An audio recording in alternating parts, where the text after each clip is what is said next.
When I first got elected, there was something happening at the county level. Hoboken is part of Hudson County, and it was a hotly debated topic whether or not the county would continue to have a contract with ICE, Immigration and Customs Enforcement, because there's a jail, a county jail that was housing detainees. And so I was really amazed that our county government decided that they would continue to invest in this contract philosophically. I didn't think that was consistent with the ideals of community members. I had heard that from a number of people in Hoboken, that they couldn't believe that we were supporting this in this way.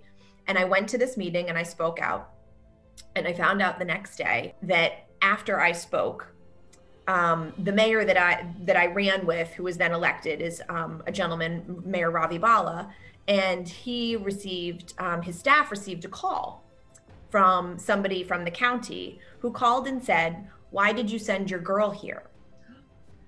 I laughed because I thought, what an antiquated way of thinking about the world, that there's no possibility that I, as my own person, could possibly go and speak on my behalf in such a way.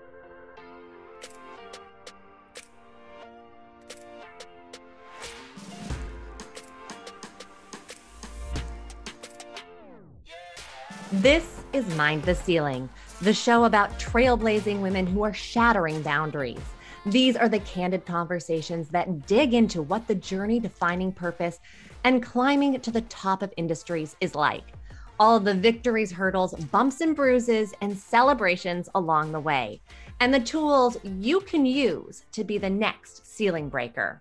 I'm your host, Tamara Lane.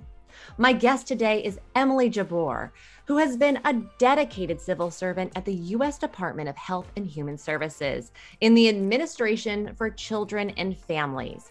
And now she is the councilperson at large of Hoboken. And this is how she describes her journey to finding purpose. Difficult. I will say difficult. It didn't come to mind initially. You know, you kind of think about what you want to be when you grow up, and you have to try different things out before you get there, I would say. And I was well served to have some incredible mentors along the way, and they helped me sort of hone in on what that was going to look like for me. But one thing was always clear to her.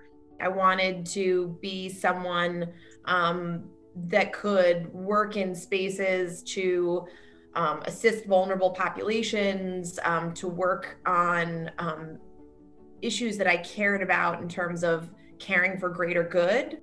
But to truly understand how Emily found her purpose, you have to go back.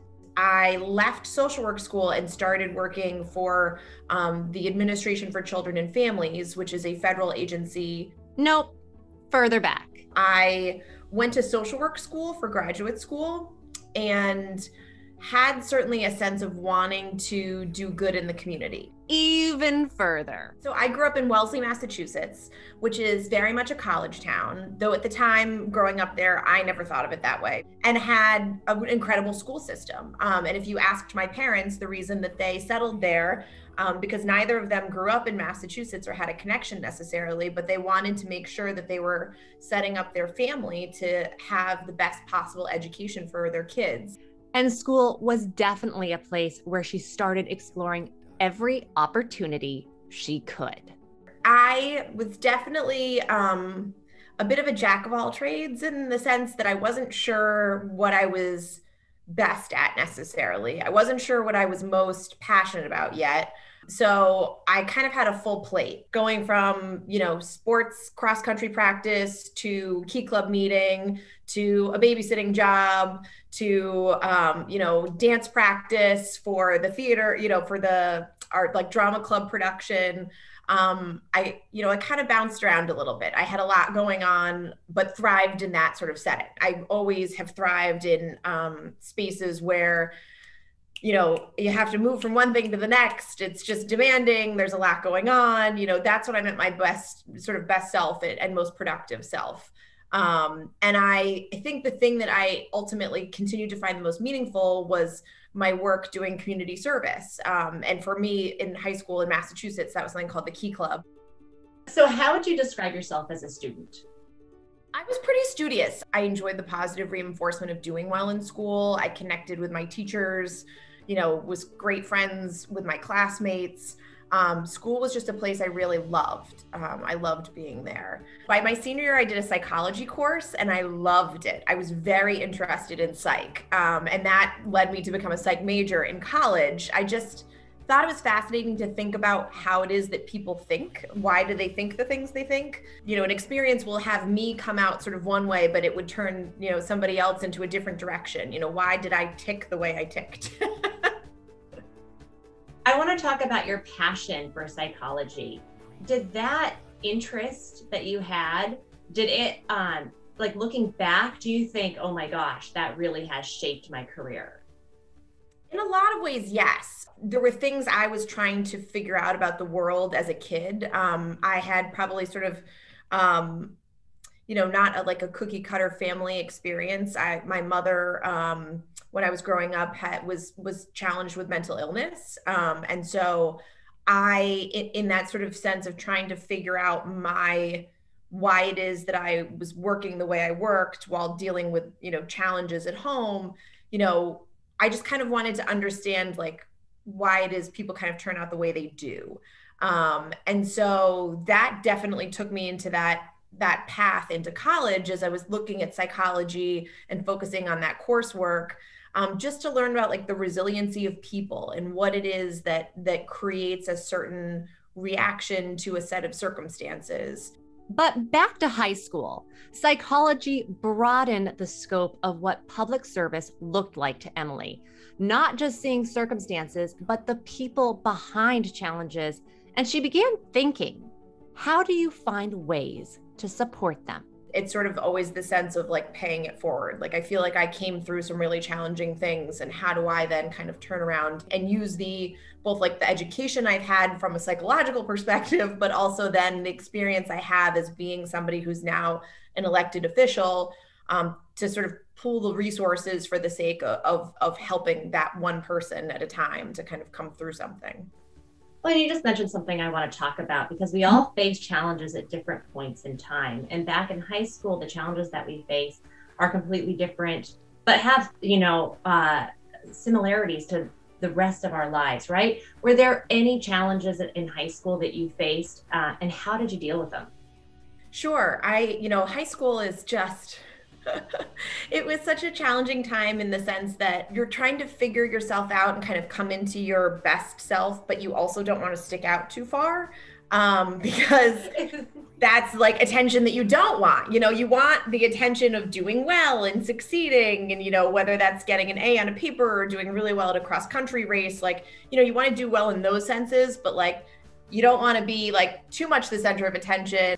For someone who's now a public figure in one of America's most populated cities, this may sound strange, not wanting to be the center of attention.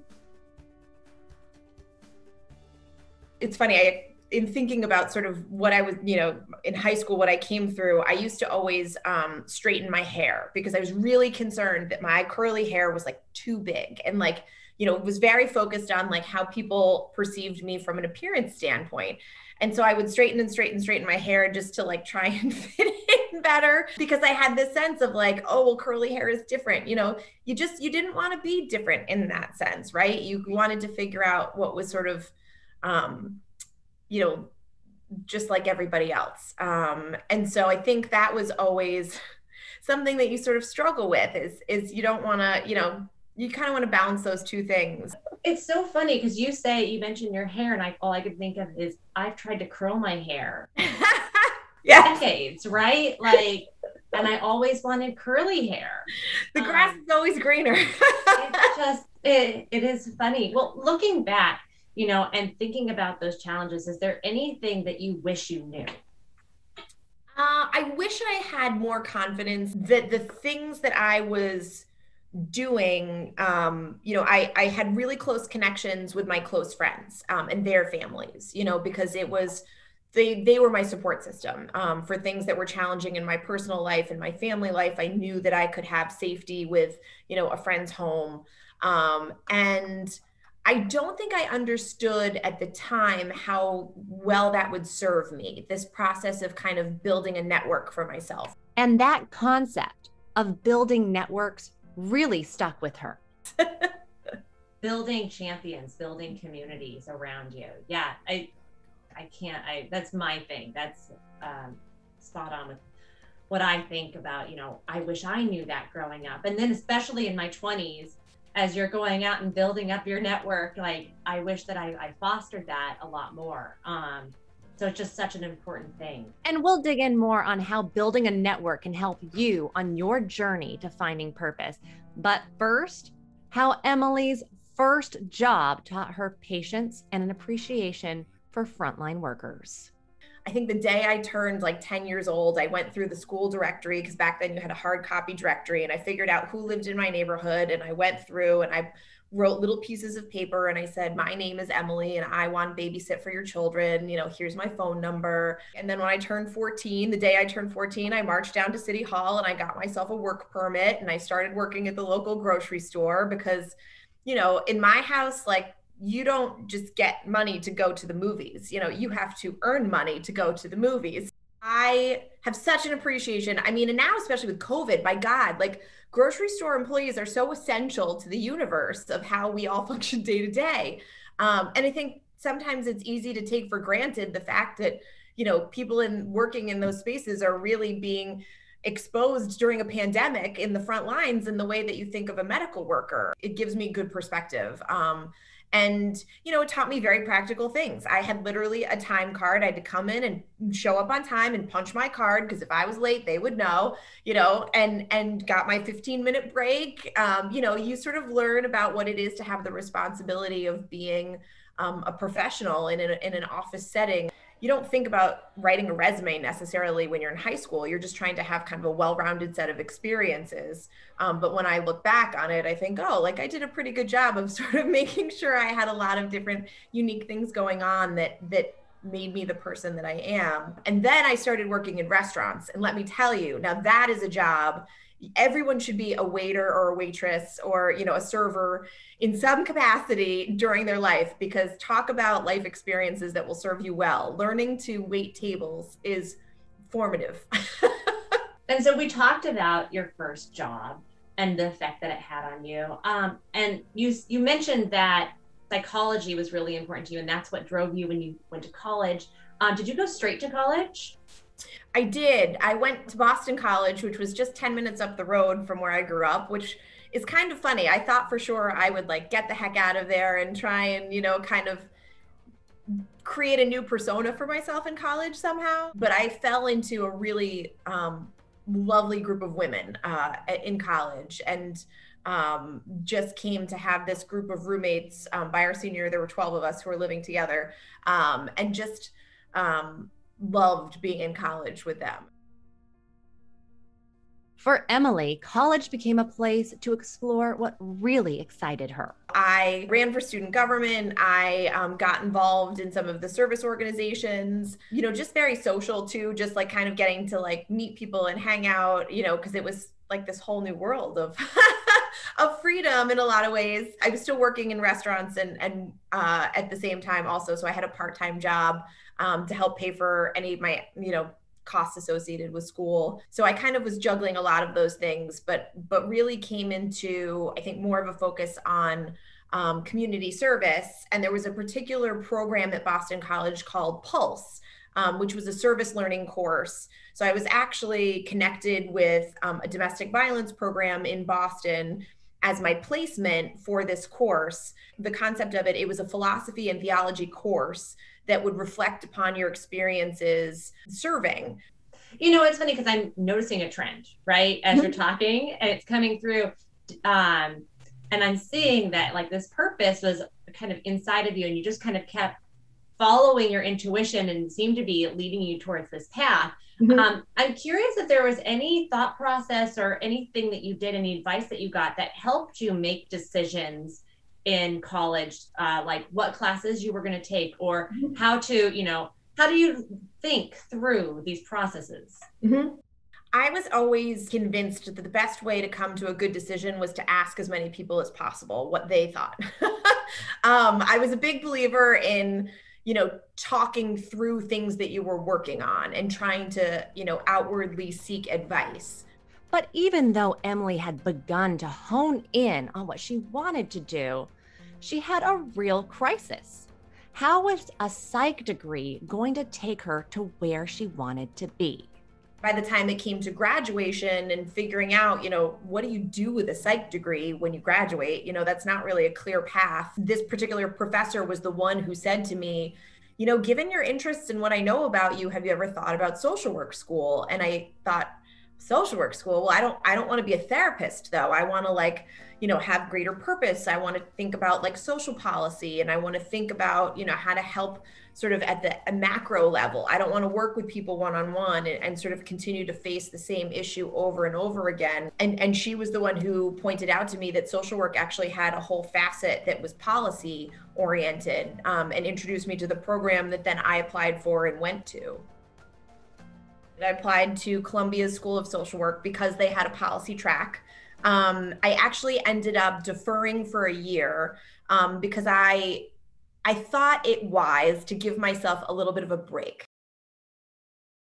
And I was, also a little intimidated at the idea of going to Columbia University. And I thought, well, I really need to be ready. I want to be on my game and sort of build out my life skills a little bit more, take off from school for a little bit. And so I applied for the AmeriCorps Vista program. There was a particular Vista program that was actually connected to the service learning program I was doing at Boston College. And it was called the Massachusetts Campus Compact. And it was essentially going to other colleges and working for those service learning programs to establish them and facilitate them. Here I thought, there's such a clustering of schools in Boston. I'll apply for this AmeriCorps program. I'll live in Boston. I'll still see all my friends. And then lo and behold, I get placed an hour west of Boston. It's basically like a domestic Peace Corps. And so we were paid at the poverty level because we were to sort of live and walk in the shoes of the people that we were there to serve. So you can imagine that taught me a lot about budgeting. And I had to figure out, what I was going to do to make ends meet on that salary for a year. And it was very challenging, but we had this incredible network of Vistas who were across Massachusetts, and we had a really strong network that was kind of organized through AmeriCorps. So that taught me a lot. Networks. If you're seeing a trend, there's a reason. Networking, whether intentionally or unintentionally, is the foundation in Emily's journey, and it will be even more important as she leaps into her career. When I leave social work school, my first stop is Washington, D.C. I had been accepted to a program called the Presidential Management Fellows. The concept of it was to bring sort of graduate students straight into government service for the purpose of creating sort of future government leaders. So I've got to ask you, when you first arrived there, right? And I'm guessing that you went to the Capitol and you walked the halls and you were probably interacting with senators and representatives. What did that feel like? It's scary, it's very intimidating. I had the ability to say that I was here as a fellow, like I could, have this sort of title. And when I used that title, it kind of felt like how I could make myself more credible, because it's otherwise a pretty intimidating thing to be around these elected officials who have real big titles and represent, true power in a way. You walk around Washington and you can feel the power in the air, like things are happening. People are making decisions that have a major impact on the world. DC is just an incredible place. But Emily, well, she had doubts. I wasn't sure, how it was going to work for me in DC. You sort of take a chance with any job that you take, and you think about, whether it's the right fit. Is this what I want to do? Is this what I want to be when I grow up? You always kind of ask that question in the back of your mind. Part of, when I was in the process of interviewing for my job, you sort of sit back and say, like, do I really do all those things? Like, did that really happen? Like, am I really a good fit for this? Am I going to be good enough for this? And I have come over time to understand conceptually, it's something that is called the imposter syndrome. And it is something I have struggled with, I think, in different ways my whole life. From the outside, it's easy to think that she had everything under control. But imposter syndrome can be tricky, especially when you don't even realize that's what's happening. But that didn't stop Emily, who was fiercely pursuing her objective of helping children and families. I started working for the Administration for Children and Families. I'm still there 14 plus years later, and have gone through several different administrations. I started in the last 2 years of the Bush administration, and fast forward 14 years, I've seen quite a number of different policymakers come through the door, but I've had the same one director for my office, and she has been certainly, in the theme of mentors in life, she is quite a mentor for me. Well, has there ever been a challenge that you faced, you've gone, I don't know if I can do this? Or just literally stopped in your tracks and been like, okay, now what do I do? Yeah. There have definitely been times where I have made a mistake. Like I have done something and it's not the right way to go. And I've had to sort of course correct. And I think about it more in that sense of, what do you do when you realize you've made that mistake and that it's a mistake that you have to own publicly in that way? You have to sit with your supervisor and tell them this has happened, or you have to share this with the team. And that's an incredibly humbling and uncomfortable experience. I definitely can think about some significant mistakes that had, impacts on my work product and for other people that, if I could go back and change time, I would have in a second. I was so desperate to figure out how to make things right again. And I would say the good lesson to learn out of that experience has been to always own those mistakes as soon as humanly possible. Owning your mistakes could be one of the most difficult practices to embrace. However, when we realize that mistakes mean growth, then the reality of the situation actually can be powerful moments of career and life progress. But I had one big question for Emily. Have there ever been any moments in your life where you struggled with confidence, and what do you do to reclaim it? I think anytime you enter a new experience or a new kind of stage of things, you really question whether or not you are as confident as you want to believe. All of us want to be confident, strong women, I think, but it's hard to actually believe that. And sometimes you have to say it out loud as part of your process of ensuring that you will start to hear it. But, I think anytime I started a new job, certainly running for office, when I ran for city council, what a strange experience to have to basically quite literally show up at someone's door, introduce yourself and say, you should be confident that I'm going to do a good job at this thing I've never actually done before. There are points in life where we all face critics. Sometimes it's that internal voice. Sometimes it's in high school. And nowadays it's all too often on social media. Never feed the trolls. I had asked Emily about this earlier when we were chatting about high school. And it's funny, I didn't think of it when you said before about bullying. I don't think about it in my earlier years, but it's very present in my current life as an elected official. And I'm not sure, what that's attributable to, that's kind of culturally acceptable, to attack people from usually behind an account that doesn't have a real name. Something I learned early on was never feed the trolls. And, certainly in the example of when you talk about gun safety legislation, there's a very vicious community of, I will just say, blanket trolls who disagree with that platform. And similarly, I think there is a universe of trolls who disagree with the way that I conduct myself or my personal, my opinions in a political space with my councilperson hat on. And I just never engage. I never engage because it validates that that's a real, that's something that's real. And it's just not. I would much rather prefer, and it's not to say that people can't have a difference of opinion, but I want to have that difference of opinion to a person with a name and with a face, if I can, COVID aside, because that's where authentic discussions come from. And to engage with, these kind of bullying troll tactics, it gives them life that I don't think they deserve. Thank you for saying that, because it's such an important issue. I think women of all ages, men of all ages now experience that. This is just such a phenomenon. And, it starts with taking action in our own personal lives and how we handle it. So that's good advice. So now let's talk about your purpose. How would you define or explain your life purpose?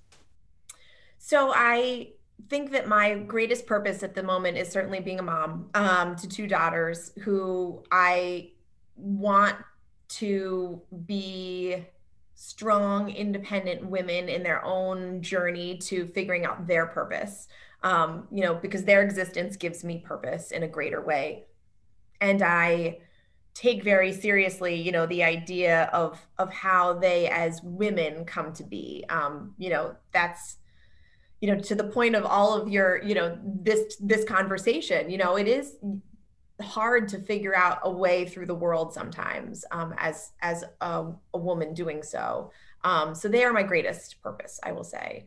Outside of that, I think my role as an elected official in my community now more than ever, with everything that's happened with COVID. And I think much of what guides me is, what is it that people are saying that they need? What are their needs? What do they tell you? I'm not an expert in politics. That's not why I got elected. I'm not an expert in anything except for maybe my own life and figuring out, what I'm doing.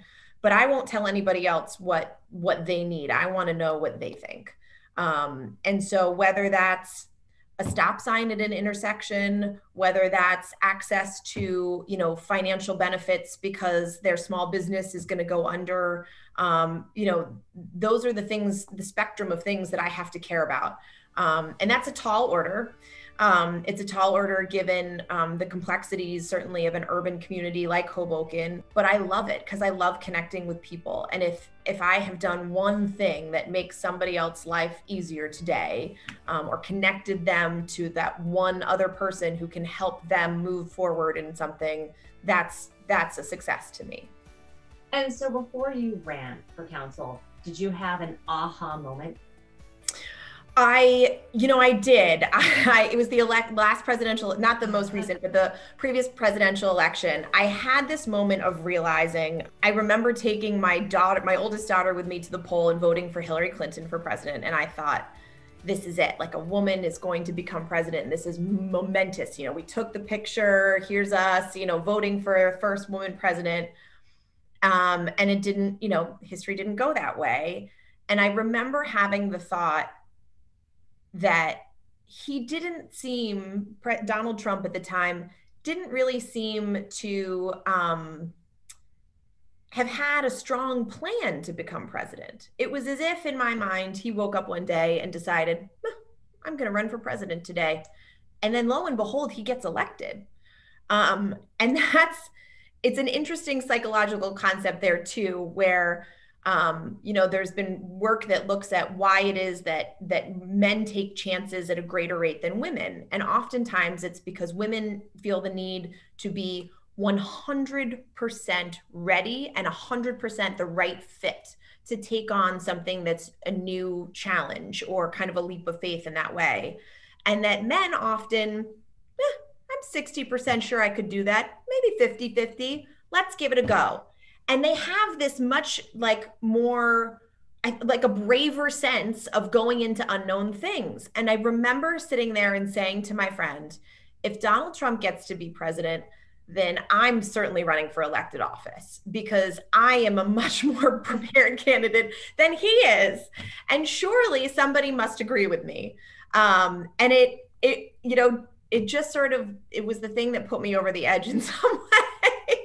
Well, so did you get any pushback from anybody when you told them what you were going to do? It was a hard conversation to have with my husband about my time commitments because Of course, I was not like bored in life. I had a lot of things going on already, including at the time, my younger daughter was 2 and my older daughter was 4. So, this is not necessarily the opportune time to take on an entirely new endeavor. But the opportunity had presented itself. And actually, a woman who was the first woman to be elected mayor in Hoboken invited me to lunch and said, I think you would make a great city council person. And what would you think about running with me? So Emily ran and she won. Since then, she has been bringing her hands-on community building approach to finding solutions for problems facing members of the Hoboken community. And that brings us back to this moment. The mayor that I ran with, who was then elected, is a gentleman, Mayor Ravi Bala, and he received, his staff received a call from somebody from the county who called and said, why did you send your girl here? And I said, I'm not sure I understand why anyone would say that. And they said, well, because in all the other communities, it's more of a boss mentality. It's more of this sense of council people report to mayors, and there's a hierarchy to that. And, I had gone there, I had prepared a statement myself, I spoke on my behalf, no one else. But conceptually, there's this idea that surely because I had been elected at the same time as that mayor, that he had somehow been involved in my speaking out on the topic or my decision to go and speak. And after a long journey to finding her purpose, this is how she responded. I laughed because I thought, what an antiquated way of thinking about the world. Boom! Breaking the ceiling and doing it with passion and purpose. I am excited about the future being the mother of 2 daughters and watching how they work in the world. It's a really, talk about coming full circle in a really meaningful way is to hear my daughters talk about the fact that their mom is a council person and, she can kind of do anything. Like in their mind, it kind of comes through in that way. Or my older daughter and I were talking about Kamala Harris because she had seen a photograph of her at the mall. Mama, that's Kamala Harris, she gets it. I think it's really wonderful that those are normal things in her life right now. So what advice does she have for you, for me, for anyone chasing a dream? I think to listen to that inner voice a bit more. It's hard to sometimes trust your intuition and you're feeling that you're doing the right thing. It's a very quiet voice and it's hard to sometimes really hone in on it, especially when, you're 15 and your priorities are sometimes more about, what are you doing tomorrow and who are you hanging with and what's going to happen this weekend. It's hard to have a focus on, kind of what's meaningful to you and what's important. And there's always a little voice and there's always like a little intuition. And I think I wish that I had known to trust that a bit more and to believe in myself in that way, that there was going to be something to guide me through in a successful way. Because, sometimes you really feel hopeless in a way. It can be very overwhelming. You're figuring out so many things about how the world works at a phase when you don't feel prepared to take that on. And you just have to sort of have that faith in yourself and that inner confidence that the things that you are building and the ways that you're moving forward will be meaningful. And if a young woman wants to pursue your path, what advice would you give them? To find a mentor who you value the opinion of, to find people who have taken journeys that resonate with you. In several different phases of my life, I think I've always sought out always a woman, and it has always been a woman who I think has done something incredible and important, and what can I learn from that and take their story and figure out whether that could work for me too. And that is it, the unfiltered, undeterred journey of Emily Jabbour, a passionate trailblazer helping families and her community. And now it's time for the Mind the Ceiling Mindful Minute with Anika Uden, our podcast apprentice, and potentially your company's next CEO. Anika, take it away. Who is your biggest support network? Certainly my family. Who is your most influential role model? You know, my boss at my job, I've worked with her for 14 years, and she has worked through multiple political administrations, some that have been more challenging than others, and she is the consummate diplomat. What book had the biggest impact on your life? I did read Michelle Obama's autobiography, Becoming, and what an incredible thing to share that perspective on something that I thought I understood, you know, from my perspective, watching how Barack Obama ran for president and sort of knowing, you know, in a summary way what his experiences had been, but to then learn about that from her perspective and on the inside and what it was like from her vantage point was really meaningful. What are 3 words to describe your biggest strength? I'm pretty relentless, compassionate, being outgoing. I think that's always served me very well. What gets you up in the morning? And yesterday, my older daughter decided she wants to set up a business selling loom bracelets at the park. And so she's just been looming away, creating all these little rubber band bracelets and with charms so that she can go sell them at the park this weekend. And she has like a whole business plan. So I think every day I wonder what it is my kids have come up with today. What's your guilty pleasure? Ben & Jerry's ice cream is definitely my guilty pleasure. Although right now Girl Scout cookies are also out. And so there's a lot of Girl Scout cookies in my house. How do you take care of yourself?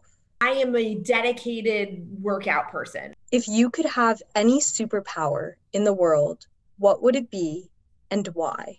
I'd love to teleport. I'm always late. My husband will tell you I am like always late. And that was a Mindful Minute. Before we go, we always aim to include your questions. So this one comes from Cassie, who goes to middle school near Seattle, Washington. Is this something you always knew you wanted to do? I don't think I could have named it to say that I wanted to ultimately run for office and be, you know, right now in the seat of a council person. I do remember having the thought in graduate school. We were learning about advocating in social work spaces. And I remember thinking, gosh, there just aren't enough social workers who are in office. And I remember looking up like all of the career backgrounds for people in Congress, and there were like 2. And one of them was, you know, a woman who had sort of inherited the seat from her husband who had passed away. And I thought, what a shame that there aren't more people in a social work profession that is literally all about advocating for good and for helping people and serving communities. Why aren't those the people that are making decisions on a policy basis? And I think without realizing it, I decided in that moment that this was something that I was passionate about and wanted to do. I just didn't know how I was going to get there exactly. So I'm certainly grateful to the people who thought that I might be a good fit. Emily, thank you so much for being on. Your story is inspiring. And that's our show, Mind the Ceiling. And we don't mind the ceiling because it's there to be broken. Share your thoughts with us on social media and please subscribe to the show. We'd love to hear from you. Join the conversation on our Instagram page. And that is it. Enjoy your time pursuing your purpose.